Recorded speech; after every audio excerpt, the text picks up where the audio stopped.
Sweden को अक्सर एक हाई टैक्स सोशलिस्ट कंट्री के रूप में दिखाया जाता है। लंबी सर्दियां, छोटी पॉपुलेशन, मॉडेस्ट लाइफस्टाइल। ये बिलियनियर फैक्ट्री जैसा बिल्कुल नहीं लगता। फिर भी पर कैपिटा देखा जाए तो स्वीडन ने दुनिया के सबसे ज्यादा बिलियनियर्स पैदा किए हैं, ऑलमोस्ट अमेरिका के लेवल पर। सिर्फ 10 मिलियन लोगों का देश, और फिर भी global companies IKEA, H&M, Spotify, Klarna, ये लोग फ्लैशी इंटरव्यूज नहीं देते। ये लैम्बोर्गिनीज के साथ इंस्टाग्राम पे पोज नहीं करते। वेल्थ है लेकिन आवाज नहीं है। तो सवाल ये है, ये सिस्टम कैसे काम करता है? आज पूरी दुनिया एंटरप्रेन्योरशिप को एक परफॉर्मेंस बना चुकी है। Hustle reels, founder podcast, venture capital drama. Sweden ने बिल्कुल ऑपोजिट अप्रोच ली, और शायद इसी वजह से वो जीत गया। ये टॉपिक अब इंपॉर्टेंट क्यों है? क्योंकि हर कंट्री एक ही सवाल पूछ रही है, इनोवेशन कैसे क्रिएट करें बिना सोसाइटी को तोड़े? बिलियनियर्स कैसे बनाएं बिना एक्सट्रीम इनइक्वालिटी के? स्वीडन का जवाब सिंपल नहीं है और थोड़ा अनकंफर्टेबल भी है। उन्होंने बिलियनियर्स को सेलिब्रेट करके नहीं बनाया, उन्होंने एक कल्चर बनाया जहां बिलियनियर बनना एक बाई प्रोडक्ट था। चलिए पीछे चलते हैं। 1970s और 80s में स्वीडन ने स्ट्रॉन्ग वेलफेयर स्टेट बिल्ड की। High income taxes, strong labour unions, public health care, free education. Surface पे देखो तो ये स्टार्टअप फ्रेंडली सिस्टम नहीं लगता, और सच ये है उस दौर में काफी वेल्दी लोग कंट्री छोड़कर चले गए थे। टैक्स प्रेशर इंटेंस था, लेकिन फिर क्वाइटली सिस्टम चेंज हुआ। पर्सनल इनकम पर टैक्स हाई रहा, लेकिन कैपिटल पर अप्रोच बदल दी गई। वेल्थ टैक्स हटा दिया गया, इनहेरिटेंस टैक्स रिमूव कर दिया गया, कॉर्पोरेट ओनरशिप स्ट्रक्चर्स फ्लेक्सिबल बनाए गए, कैपिटल गेन्स रिलेटिवली कंपेटिटिव रखे गए। ये छोटा सा डिफरेंस बहुत बड़ा था। Labour heavily taxed, capital strategically protected, और यहीं से बिलियनियर फैक्ट्री का इंजन स्टार्ट हुआ। स्वीडन ने एक और चीज की, उन्होंने रिस्क को सोशली एक्सेप्टेबल बनाया।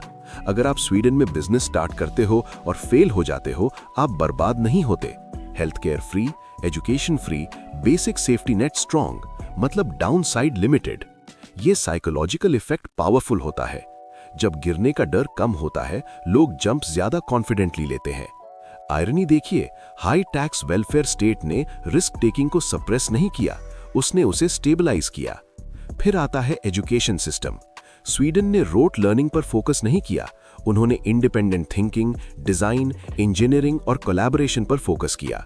ये कोइंसिडेंस नहीं है कि स्पॉटिफाई जैसी प्लेटफॉर्म स्वीडन से निकली, या स्काइप का को-फाउंडर स्वीडिश था।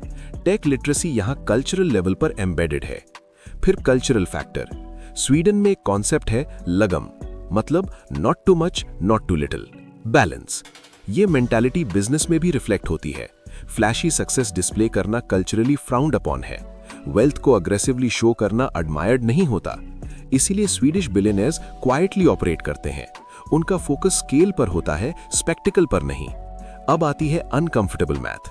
स्वीडन का पॉपुलेशन छोटा है, मतलब अगर 30-40 बिलियनियर्स भी क्रिएट हो जाएं, पर कैपिटा नंबर हाई लगता है। स्टैटिस्टिक स्टोरी को एम्पलीफाई कर देते हैं।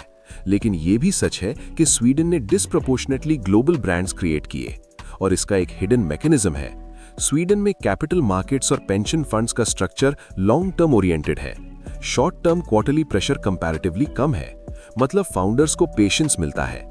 ये सिलिकॉन वैली जैसा हाइपर बर्न कल्चर नहीं, ये मैराथन है, स्प्रिंट नहीं। पब्लिक हाइप ये कहता है स्वीडन सोशलिस्ट है, तो वहां एंटरप्रेन्योरशिप स्ट्रगल करेगी। रियलिटी ये है, स्वीडन ने लेबर और कैपिटल को अलग ट्रीट करके एक हाइब्रिड मॉडल क्रिएट किया। High taxes for income, strategic incentives for ownership, strong safety net for failure, cultural modesty for stability.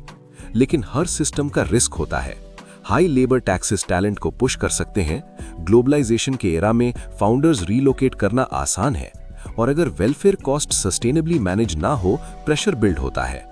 Sweden perfect model नहीं है, लेकिन उन्होंने एक चीज समझ ली, वेल्थ तब क्वाइटली कंपाउंड होती है जब सिस्टम नॉइज कम करता है। यहाँ बिलियनियर्स क्रिएट हुए बिना बिलियनियर वर्शिप के। और शायद सबसे इंटरेस्टिंग बात यह है, स्वीडन ने इनइक्वालिटी को जीरो नहीं किया, उन्होंने उसे मैनेजेबल बनाने की कोशिश की। तो सवाल ये नहीं कि स्वीडन सोशलिस्ट है या कैपिटलिस्ट, सवाल ये है, क्या फ्यूचर का बिलियनियर फैक्ट्री लाउड होगा या क्वाइट?